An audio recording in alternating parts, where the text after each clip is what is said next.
మీ మోకాల నొప్పులకు ఎటువంటి సర్జరీ లేకుండా ఎపియాన్ పెయిన్ క్లినిక్ అందిస్తున్న అత్యాధునిక చికిత్స. డాక్టర్ చిన్నబాబు గారు నమస్కారం అండి. నమస్కారం అండి. నమస్తే. నేను ఎక్కడో చదివాను ఇప్పుడే, ఊరికే క్యాన్సర్ స్టాటిస్టిక్స్ ఏంటని చదివితే సర్వైకల్ క్యాన్సర్ తో మరణిస్తున్న ప్రతి 8 నిమిషాలకి ఒక మహిళ మరణిస్తోంది భారతదేశంలో అని అంటున్నారు. అంత చేటుందా సార్? ఎస్ అండి. అంటే ఒకటి, ఇప్పుడు ఆడవాళ్ళలో మోస్ట్ కామన్ క్యాన్సర్ మనం చూస్తే రొమ్ము cancer number 1, number 2 cervical cancer. అంటే ఈ విషయంకి వచ్చేటప్పటికి కొంచెం బాధ, ఎందుకు అంటే ఇది నివారించదగ జబ్బే.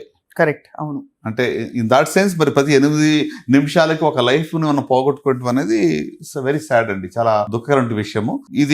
ఈ సంఖ్య తగ్గించడానికి వీలుంది. మన లైఫ్ టైంలో ఈ క్యాన్సర్ లేకుండా చేసే ఆస్కారం అయితే ఉంది. 99%, 100% దేనికి ఉండదు. To live is with risk కదండి. సో బట్ ఖచ్చితంగా అంటే ఒక వ్యాక్సిన్ ద్వారా జబ్బు లేకుండా చూసే ఆస్కారం ఉంది. ఒక క్యాన్సర్ నివారించవచ్చు. అది హెచ్పివి వ్యాక్సిన్.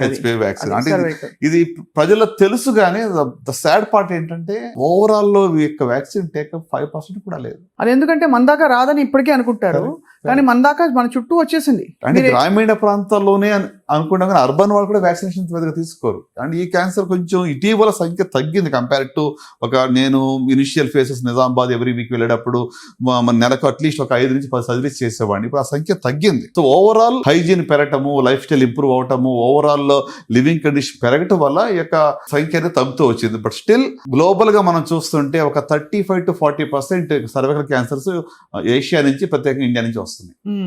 సో కనుక దీన్ని నివారించవలసిందే, దాని గురించి మనం యాక్షన్ తీసుకోవాలని చెప్తా ఉంటాను. సార్ ఇప్పుడే సర్జరీ చేసి బయటకు వచ్చారు సార్.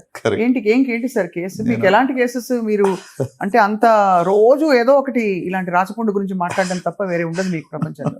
అంటే రోజు 4-5 సర్జరీస్ కంపల్సరీ చేస్తుంటాను. ఇప్పుడే ఒక breast cancer 40 years old female అనమాట. So early breast క్యాన్సరే.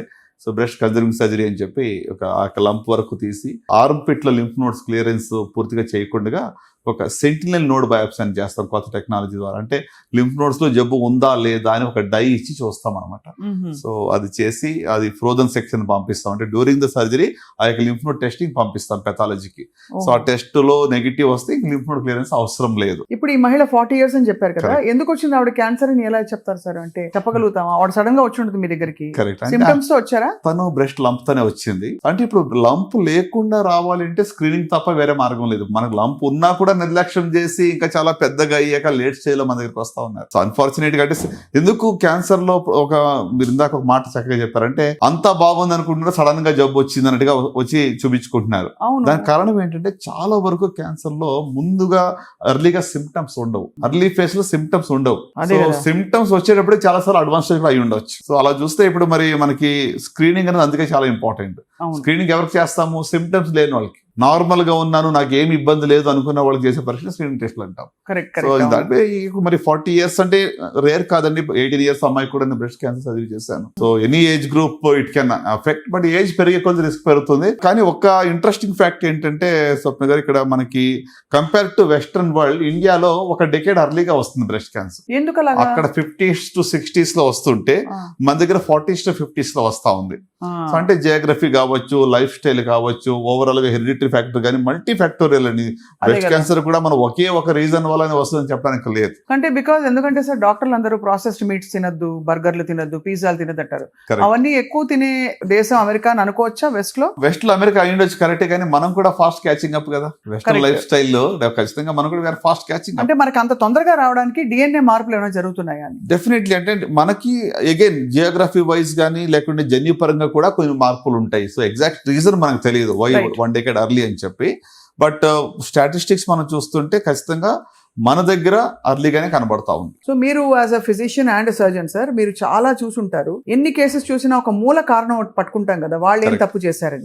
ఆ మూల కారణం ఏంటి సార్? అంటే మీరు అడిగిన ప్రశ్నకు సూటిగా జవాబు చెప్పాలంటే ఒకే ఒక మాటలో జీవన శైలి, లైఫ్ స్టైల్. ఒక మాటలో చెప్పాలండి. ఎందుకంటే ఇప్పుడు మద్యపానం వల్ల కానీ లేకుంటే పొగాకు సేవించిన వరకు క్యాన్సర్ అందరికీ తెలుసు. అది డైరెక్ట్ మనం సినిమా థియేటర్కి వెళ్తే మనం యాడ్స్ చూస్తుంటాము ప్రతి చోట. ఇవన్నీ అంటే అండర్స్టూడ్. తెలియకుండానే మనం బాగుంది వస్తుంది అనుకున్న వాళ్ళకి ఎందుకు వస్తుంది ఇటీవల దీనికి రీజన్ ఏంటి అంటే లైఫ్ స్టైల్ చెప్పచ్చు. ఆ లైఫ్ స్టైల్లో ఏం తప్పులు చేస్తారు సార్? బికాస్ చిన్న ఇప్పుడు ఫర్ ఎగ్జాంపుల్ వర్కింగ్ ప్రొఫెషనల్స్ ఉన్నాం, ఏదో సరదాగా వారానికి 2 సార్లు బయట అందరూ తింటారు. పోనీ మద్యపానం అండ్ స్మోకింగ్ పక్కన పెట్టేస్తే అందరూ అప్పుడప్పుడు ఫాస్ట్ ఫుడ్ తింటారు. మీరు చూడండి ఇప్పుడు ఇటీవల నంబర్ ఆఫ్ రెస్టారెంట్స్ హైదరాబాద్ లో ఎన్ని వచ్చినాయి అనేది. ఇంకా ఎన్ని వచ్చినా రష్ సార్, ఎప్పుడు చూసినా. అదే కదా, అంటే ఎంత అన్లిమిటెడ్ ఫుడ్ అని పెట్టడం వల్ల ఈ బఫే వాటిలో అంటే డీప్ ఫ్రైడ్ ఫుడ్స్, లేకుంటే ప్రాసెస్డ్ ఫుడ్స్, లేకుంటే రెడ్ మీట్, అది కాకుండా మరి బేకరీ ఐటమ్స్, కేక్స్, ఇవన్నీ కూడా కన్సంప్షన్ పెరిగిపోయింది. దీనివల్ల ఏంటంటే మన యొక్క ఓవరాల్ సమతుల్యత బాడీలో దెబ్బతింటా ఉంది. సో ఫుడ్ అనేది ఫండమెంటల్ ఫర్ అవర్ హెల్త్ అండి. అంటే you are what you eat. మనం ఏం తింటాం అది అవుతాం మనం, అంతే కదా. సో కనుక ఫుడ్ మీద నిజంగా మనం కాన్సన్ట్రేట్ చేస్తే దీర్ఘకాల వ్యాధులు చాలా వరకు రాకుండా చూసుకోవచ్చు అని అనుకుంటారు. సో మీరు అన్నారు కదా ఇందాక ప్రాసెస్డ్ ఫుడ్ కావనివ్వండి, లేకుంటే మరి డీప్ ఫ్రైడ్ ఫుడ్స్, ఎక్కువగాని బాగా నూనెలో వేయించిన ఫుడ్. సో అంటే మనం ఏంటంటే ప్రకృతికి దగ్గరగా ఉండే ఫుడ్స్ దూరంగా వెళ్తున్నాం ఇప్పుడు. లీఫీ వెజిటబుల్స్ కానివ్వండి, లేకుంటే ఆర్గానిక్ ఫుడ్ కానివ్వండి, లేకపోతే ఎక్కువగా మనం ఏమంటారు ఇప్పుడు వెజిటబుల్స్, ఫర్ ఎగ్జాంపుల్ ఇప్పుడు బ్రోకలీ కానీ, క్యారెట్స్ కానీ, లేకుంటే అలాగే మరి మనం చూస్తే టొమాటోస్, అంటే రెగ్యులర్ మనకి యాంటీ క్యాన్సర్ ప్రాపర్టీ ఉన్న ఫుడ్స్ కన్సంప్షన్ అనేది తగ్గుతా ఉంది, ఫాస్ట్ ఫుడ్స్ పెరుగుతా ఉంది. అసలు దానివల్ల బాగా అసలు అంటే ఎక్కడో అది బ్రేక్ డౌన్ అవుతుంది బాడీ లోపల. బాడీలో ఏంటంటే క్యాన్సర్ ఒకేసారి రాదండి, కొంత టైం పడుతుంది. వేర్ అండ్ టేర్ బాడీలో జరుగుతూ ఉంటుంది. ఎగ్జాంపుల్ అప్పుడు ఆ టైంలో ఇప్పుడు కొన్ని పదార్థాలు ఏం చేస్తాయి, స్టిమ్యులస్ గా పనిచేస్తాయి. ఇప్పుడు మీకు ప్రాసెస్డ్ మీట్ కానివ్వండి, లేకుంటే consumption of deep fried food, ఇవన్నీ ఇందులో ఉన్నటువంటి కార్సినోజన్స్ రైట్, అవి ఏం చేస్తాయి, స్టిమ్యులేట్ చేస్తాయి. అదే ఫర్ ఎగ్జాంపుల్ బ్రోకలీలో మీరు బ్రోకలీ లేకుంటే టొమాటో లేకుంటే క్యారెట్స్ వీటిలో లేక లీఫీ వెజిటబుల్స్ తీసుకుంటే క్యాన్సర్ ని డీటాక్స్ చేసే కెపాసిటీ ఉంది. బాడీలో కొన్ని ఎంజైమ్స్ ఉంటాయి, క్యాన్సర్ కణాలను చంపేస్తాయి. సో డీటాక్స్ ఎంజైమ్స్ ని ఇది యాక్టివేట్ చేస్తాయి. సో చెడుకి మంచికి జరిగే యుద్ధం అది. సో ఆ బ్యాలెన్స్ తప్పినప్పుడు ఇది క్యాన్సర్ బయటపడుతుంటుంది. సో చెడు ఒకవేళ అంటే నేను జస్టిఫై చేయట్లేదు, కానీ ఒకవేళ చెడు బారిన పడినా కూడా బయట కొంచెం తినాల్సిన పరిస్థితులు వచ్చినా మంచిని సబ్స్టిట్యూట్ చేయడం వల్ల కొంతవరకు నివారించవచ్చు. కరెక్ట్, అంటే antioxidant. It's all about their is nothing like poison, it all depends on dose. నా స్టాండర్డ్ గా ఎప్పుడు చెప్తాడే మాట. అదే ఓకే. సో అంటే ఏది కూడా అతిగా తీసుకుని ఉంటే దానివల్ల అది becomes poison for us. Sir మీ హోల్ ఎక్స్పీరియన్స్ లో what has been the worst food that you have seen that is very bad for the body, అయినా కూడా పడి తింటారు? అంటే ఉదాహరణకు నేను ఎగ్జాంపుల్ చెప్తాను. ఇప్పుడు పిజ్జాలు బర్గర్లు అనేవి ఇప్పుడు నాట్ గుడ్ అని అందరికీ తెలుసు ఇప్పుడు థియరిటికల్. అలా బిర్యానీ ఒకటి ఉంది, అలాగా మనకి బార్బెక్యూలు ఉన్నాయి. అంటే మీ దృష్టిలో అసలు బాడీకి చాలా చేటు చేస్తుంది బాబు, ఎందుకు తింటారు మీరు అనే ఫుడ్స్ ఏంటి? బార్బెక్యూ ఫుడ్స్ ఏదో డీప్ ఫ్రైడ్ చేస్తుంటారు, బ్లాక్ నల్లగా అయిపోయి క్యారీడ్ ఎగ్దమ్. వీటిల్లో క్యాన్సర్ యొక్క లక్షణాలు వచ్చేటువంటి ఉంటాయి. అయితే సార్ ఇప్పుడు అఫ్ కోర్స్ మీరు వాళ్ళ పేషెంట్ కాన్ఫిడెన్షియాలిటీ వల్ల మేము ఎక్కువ డీటెయిల్స్ వాళ్ళ గురించి అడగం. ఇప్పుడు వచ్చిన పేషెంట్ మీరు ఎవరైతే ఆపరేట్ చేశారో నయం అయిపోతుందా సార్ పూర్తిగా? అంటే అర్లీ స్టేజ్ లో ఉంది కాబట్టి యూజువల్ గా సర్జరీ ఎప్పుడు చేస్తాం, బ్రెస్ట్ క్యాన్సర్ లో అర్లీ స్టేజ్ లో ఉన్నప్పుడే చేస్తాం. Stage 1 or at the most stage 2 లో ఉన్నప్పుడు. సో కనుక అర్లీ స్టేజ్ లో ఉంటే క్యాన్సర్ పూర్తిగా నయం చేయవచ్చు. More than 90% of cancers can be cured if in early stage. 100% దేనికి మనం మాట్లాడడం, లెట్స్ బి ప్రాక్టికల్. అంతే కదా సార్. సో అలాగని చెప్పి ఇప్పుడు మరి అర్లీ స్టేజ్ లో కూడా అందరికి ఒకేలాగా జవాబు బిహేవ్ చేయదు. కొంతమంది అర్లీ స్టేజ్ లో ఉన్నాము మాకేదో రిజల్ట్ బాగా రోజు చెప్పి అడుగుతూ ఉంటారు. ఇప్పుడు యంగ్ పేషెంట్ లో కొంతమందిలో హార్మోన్ రిసెప్టార్స్ అని ఉంటుంది, ఈస్ట్రోజన్ రిసెప్టార్స్, ప్రొజెస్టెరాన్ రిసెప్టార్స్, తర్వాత HER2/neu, ఇంకొకటి 4th ఫ్యాక్టర్ Ka61 అని ఉంటుంది, అంటే ఈ K67. సో ఈ 4 ఫ్యాక్టర్స్ నెగిటివ్ ఉన్న వాళ్ళు లేకుంటే K60 హై ఇండెక్స్ ఉన్న వాళ్ళలో డిసీజ్ చాలా అగ్రెసివ్ గా బిహేవ్ చేస్తాం. సో వాళ్ళకి మన ట్రీట్మెంట్ కూడా కీమో గానీ ఇమ్యూనోథెరపీ కానీ కూడా అగ్రెసివ్ ఇవ్వాల్సి వస్తుంది. సో అంటే outcomes depends on various factors. ఇది వరకు ఒకటి స్టేజ్ మీద చెప్పేవాళ్ళం, ఇప్పుడు స్టేజ్ కాకుండా ఇక జబ్బు యొక్క పొగురు ఎట్లా ఉంది. ఇప్పుడు కోవిడ్ లో మనం చూసాం కదండి, ఇప్పుడు వేవ్ 1 ఒక టైప్ ఉంది, వేవ్ 2 ఒక టైప్ ఉంది, తర్వాత వచ్చే వేవ్స్ అంతా కూడా దానికి పొగరు తక్కువగా ఉంది ఆ వైరస్. అవునవును. సో అట్లానే ఇప్పుడు ఈచ్ టైప్ ఒకే బ్రెస్ట్ క్యాన్సర్ అందరిలో ఒకేలాగా బిహేవ్ చేయదు, పొగరు వచ్చే ఎక్కువ అంటే ఒక్కొక్కరిలో ఒక్కొక్క రకంగా ఉంటుంది. ఏ జీన్స్ వాళ్ళ మార్పు వచ్చినాయి అనే దాన్ని బట్టి అగ్రెసివ్నెస్ అనేది ఉంటుంది. సో ఇంత మెడికల్ టెక్నాలజీ మధ్య one good thing is cancer నయం అవుతోంది చాలా మందికి, కానీ ఇంకోవైపు సవాళ్ళు అయితే విసురుతుంది. అది మ్యూటేట్ అవుతున్న డిసీజ్ అంటే రాపిడ్ గా ఇవాల్వ్ అవుతుంది. యంగ్ పేషెంట్స్ లో ఎప్పుడు కూడా అగ్రెసివ్ డిసీజ్ గుర్తుపెట్టుకోవాలి. యూజువల్ గా యంగ్ పేషెంట్స్ వస్తే అగ్రెసివ్, ఏ క్యాన్సర్ అయినా for that matter, 20s 30s లేక 40s లో ఉంది అంటే అది జన్యుపరంగా ఎక్కువ మార్పు జరిగినట్టు అర్థం. సార్ క్యాన్సర్ అంటే చాలా డెవస్టేట్ అయిపోతారు కదా ఫ్యామిలీస్. సో ఎలా, హౌ డు దే అంటే కమ్ టు యూ అండ్ మీరు ఎలా కోప్ చేస్తారు, ఎలా డీల్ చేస్తారు? ఫస్ట్ ఆఫ్ ఆల్ చాలా మంది వచ్చిన ఏం చెప్తారంటే డయాగ్నోసిస్ చెప్పొద్దు, ఆ వర్డ్ చెప్పొద్దు, చెప్తే కృంగిపోతారు, కూలిపోతారు, చెప్పొద్దు. ఎవరు చెప్తారు? ఫ్యామిలీ మెంబర్స్ వచ్చి చెప్తారు. సో అంటే వాళ్ళు నన్ను ఎలా చూస్తారంటే నేను ఏదో డెత్ సెంటెన్స్ ఇస్తున్నాను వాళ్ళకి, ఇంతకాలం ఉంటారు అనేటువంటి ఒక ఎక్స్పెక్టేషన్ తో వాళ్ళు నా ముఖం చూస్తూ ఉంటారు.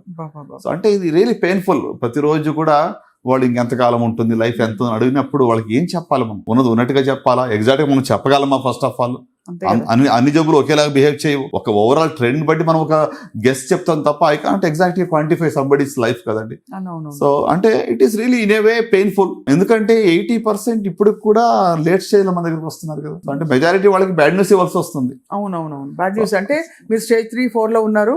సో మీ survival rates 5 years survival rates less than 60%, 50%. Stage 4 ఉంటే 5 years క్యూర్ అవ్వదు, లైఫ్ స్పాన్ పొడిగిస్తున్నామని చెప్తాం. 1 year 2 years లేదా కొంతమంది 6 months. ఆ టైంలో ఫ్యామిలీస్ ఎలా ఉంటాయి సార్? అసలు చాలా ఎమోషనల్ అండి.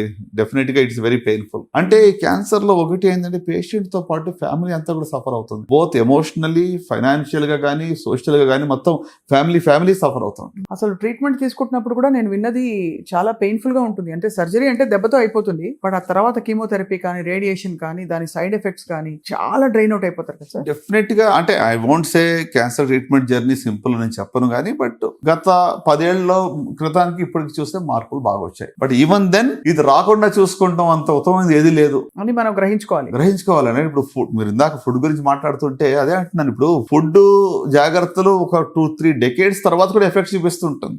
ఏదో ఇప్పుడు ఈ సంవత్సరం బాగా ఎక్కువ నాన్ వెజ్ తిన్నాను, రకరకాల డిఫరెంట్ ప్రాసెస్ ఫుడ్ తిన్నాను, వెంటనే వచ్చేది అది. సో ద ఎఫెక్ట్ చాలా సంవత్సరాల తర్వాత ఉంటుంది కనుక మనం లాంగ్ టర్మ్ ఇన్వెస్ట్మెంట్ మన హెల్త్ మీద చేసుకోవాలి. లైఫ్ స్టైల్ అంటే ఫుడ్ ఒకటే కాదు, మరి ఫిజికల్ యాక్టివిటీ కానివ్వండి. అంటే అఫ్ కోర్స్ హ్యాబిట్స్ గురించి మీరు ఆల్రెడీ చెప్పారు, ఇది స్మోకింగ్ గురించి కానీ, మద్యపానం కూడా ఇటీవల చూడండి స్మోకింగ్ కొంతవరకు తగ్గిందేమో, కానీ ఆల్కహాల్ మరి మోతాదు బాగా పెరిగింది. సో ఆల్కహాల్ వల్ల డైరెక్ట్ గా క్యాన్సర్ వస్తుందని మనకి చాలా క్యాన్సర్స్ అండి, ఒకటి కాదు, ప్రూవన్. అయ్యో ఓరల్ క్యాన్సర్స్ కానివ్వండి, it can be stomach cancer కానీ, ఈసోఫేస్ క్యాన్సర్ కానీ, కిడ్నీ క్యాన్సర్ కానీ, ప్యాంక్రియాస్ కానీ, యూరినరీ బ్లాడర్ కానీ, multiple. And with smoking risk ఉన్నప్పుడు ఇంకా రిస్క్ పెరుగుతూ ఉంటుంది. దాంతో పాటు ఇంకా సరే ఆల్కహాల్ తో పాటు న్యాచురల్ అదర్ హ్యాబిట్స్ అన్ని, స్లీప్ ప్యాటర్న్స్ మారిపోతాయి. స్ట్రెస్ పెరుగుతుంది. స్ట్రెస్ డైరెక్ట్ గా క్యాన్సర్ కారణం నేను చెప్పను, కానీ ఇండైరెక్ట్ గా కారణం అవుతుంది. ఎందుకంటే స్ట్రెస్ వల్ల ఏమవుతుంది, అలవాట్లకి బానిసలు అవుతారు. అవును. సో దానివల్ల అంటే ఇట్స్ మల్టీఫోల్డ్ ఎఫెక్ట్ అనమాట. డైరెక్ట్ గా స్ట్రెస్ క్యాన్సర్ కారణం అని చెప్పి ఎవరు ప్రూవ్ చేయడం కష్టం ఇది. అవునవును, అంతే, అదే అడుగుతారు అందరూ. ఏంటి ఎలా చెప్పు, స్ట్రెస్ లేదా, అందరి జీవితంలో స్ట్రెస్ ఉంది కదా. బట్ అది కార్టిసాల్ రిలీజ్ అయ్యి ఇద్దరు సరిగ్గా టోటల్ హార్మోనల్ ఇంబ్యాలెన్స్ అవటము, దాని ద్వారా ఏంటి ఇప్పుడు దాన్ని అధిగమించడానికి మనకున్న వేరే అలవాట్లు ఉంటాయి కదా. సో ఓవరాల్ అంటే హార్మోనల్ ఇంబ్యాలెన్స్ ఒకటే కాకుండా మరి ఆల్కహాల్ కానీ, లేకుంటే స్మోకింగ్ కానీ, ఇట్లా ఇవి కూడా వస్తేనే ఫుడ్ హ్యాబిట్స్ మారుతాయి. అవును, దాని వల్ల వచ్చే ఇతరత్ర వ్యసనాలు, ఫ్రైడ్ ఫుడ్స్ ఎక్కువ తింటారు ఆల్కహాల్ తాగే వాళ్ళందరూ కూడా. సో ఇదంతా ఒక అంటే ఇది వరకు లేనంతగా ఇప్పుడు ఎంఫసిస్ బాగా ఫుడ్ మీద కనిపిస్తుంది. ఒక చైన్ రియాక్షన్ ఇది. సో అంటే డెఫినెట్ గా మరి సమతుల్యమైన ఆహారము తీసుకోవడం అనేది మనం పిల్లలకు కూడా నేర్పించాలి ఇప్పటి నుంచి. మన పిల్లలకి ఏంటి, కూర్చోగానే బటన్ నొక్కితే వస్తుంది మనకి ఇప్పుడు స్విగ్గీలు, జొమాటోలు. అంటే ఎంత ప్రాసెస్ రెడీ ఫుడ్, లేకుంటే ఇప్పుడు క్యాన్డ్ ఫుడ్ మనం అలవాటు పడిపోయినాం, క్యాన్డ్ ఫుడ్ అలవాటు పడిపోయినాం. సో ప్యాకేజ్డ్ ప్రిజర్వేటివ్స్ వీటన్నిటితో ఉన్న ఫుడ్ కన్నా న్యాచురల్ ఫుడ్ తీసుకోవడం ఎంత మంచిది. సో ఇప్పుడు మరి సార్ మామూలుగా ఈ క్యాన్సర్ వెంటనే సిమ్టమ్స్ కనిపించవు కానీ కొంచెం బ్లర్డ్ విజన్ ఉండడం, కొంచెం నీరసంగా ఉండడం, ఇలాంటివి ఏమైనా చెప్పచ్చా? కొంచెం ఏదో తేడా కొడుతుంది, ఏదో ఇబ్బందిగా ఉంది అని. సిమ్టమ్స్ ఎలాగుంటాయి అన్ని తెలుసుకునే బదులుగా నాకు ఏదో తేడాగా ఉంది అంటే, తేడా అంటే చూడు, ఒకసారి ఏదో బ్లరింగ్ అనిపించడమో, ఒకసారి నీరసం ఉంటే అందరికీ అనిపిస్తూ ఉంటుంది. అంతే కదా. ఒకరోజు ఏదైనా ఎక్కువ పని చేస్తే నీరసం అనిపిస్తుంది. అంటే ఇటీవల కొత్త మార్పులు వచ్చాయి, మీ శరీరం మీతో మాట్లాడుతుంది, ఆల్ ఈజ్ నాట్ వెల్, ఏదో తేడా ఉందని అనిపిస్తుంది. అదేంటి 2-3 వారాల కన్నా ఎక్కువగా సిమ్టమ్స్ ఉంటే మాత్రం ఖచ్చితంగా then you should not ignore and immediately go for screening of all kinds. ఎందుకంటే ఇప్పుడు కొంతవరకు వచ్చారు, కొంత అవగాహన ఉన్న వాళ్ళందరూ ఈ టెస్ట్లు అయితే చేంజ్ చేసుకుంటున్నారు. కోవిడ్ తర్వాత కొంచెం షిఫ్ట్ అయితే ఉందండి, హెల్త్ కాన్షియస్నెస్ పెరిగింది. అవును, ఫిజికల్ యాక్టివిటీ కానివ్వండి, కొంచెం లైఫ్ స్టైల్లో ఎస్పెషల్లీ ఫుడ్ లో కూడా కొంతవరకు, ఐ వాంట్ సే స్టిల్ అది ఏదో పెద్ద మార్పు వచ్చేదని అనుకోను ఇంకా స్టిల్, బట్ ఒక ట్రెండ్ అయితే కనబడతా ఉంది. People are actually more now conscious about their health. What is the best way to combat adulteration? ఉదాహరణకి మనకు అన్నిట్లో పసుపు పొడి, పసుపు ఎవరు బ్యాడ్ అనుకోరు. ఇన్ఫాక్ట్ పసుపు ఒక 1/2 teaspoon పసుపు రోజు నీళ్ళలో వేసి తాగితే దానికి యాంటీ ఆక్సిడెంట్ ప్రాపర్టీస్ ఉన్నాయని కూడా చెప్తాం. బట్ అది కల్తీ పసుపు అనుకోండి, Correct. ఉన్నది పోయి దాని పేరు అంటే అసలు కూడా ఇదవుతుందని చెప్పి. సో ఎలా how do you is there any అంటే ఏమైనా మ్యాజిక్ పిల్ ఉందా, లేకపోతే ఫలానా తాగితే నీకు డిటాక్స్ అయిపోతావు అని చెప్పచ్చా? లేదండి, అంటే దీనికి స్ట్రిక్ట్ రెగ్యులేటరీ కంట్రోల్స్ ఉంటే ఓన్లీ బికాజ్ సొల్యూషన్. అప్పుడెప్పుడు MDH మసాలాల్లో కూడా వచ్చింది సార్, కరెక్ట్. బ్లడ్ ఇంకా ఏదో ఉన్నాయని చెప్పి ప్రిజర్వేటివ్స్. అవును బ్యాన్ చేశారని చెప్పి మనం విన్నాము. సో అంటే ఇది మనకి వీటికి యాంటీడోట్స్ ఏం లేవు. ఇవి లేకుండా చూసుకోవాలంటే మనకి regulatory system, governments strict action తీసుకోవాలి తప్ప. అంటే వీ నీడ్ టు, మన ఆరోగ్యం మన చేతిలో ఉంది, మనం జాగ్రత్త పడాలి. అయినంత వరకు ప్రిజర్వేటివ్స్ ఉన్న ఫుడ్, ప్యాక్డ్ ఫుడ్ అవాయిడ్ చేసుకోవడం, ఎంత నేచురల్ ఫుడ్ ఉంటే అంత తీసుకోవడం మంచిది. ఆకుకూరలు కానివ్వండి, లేకుంటే వాట్ ఎవర్, ఇందాక మనం బ్రోకోలీ, క్యాబేజ్ వీటి గురించి మాట్లాడుకున్నాం. వీటన్నిటిలోనూ కూడా క్యాన్సర్ ని నివారించదగ్గ ఏదో ఒక పదార్థం ఉంటుంది. అదే ఇప్పుడు గ్రీన్ టీ గురించి చూడండి, కెటాచిన్స్ అని చెప్పి ఒక పదార్థం వాళ్ళు జపాన్ లో ప్రూవ్ చేశారు. వాళ్ళు ఇది గ్యాస్ట్రిక్ క్యాన్సర్స్ ఎక్కడైతే గ్రీన్ టీ ఎక్కువ తాగుతారో వాళ్ళలో స్టమక్ క్యాన్సర్ సంఖ్య తక్కువగా ఉంటుంది. Okay, so it's proven. It's proven. It's good green tea తాగితే మంచిది అయితే. Yes.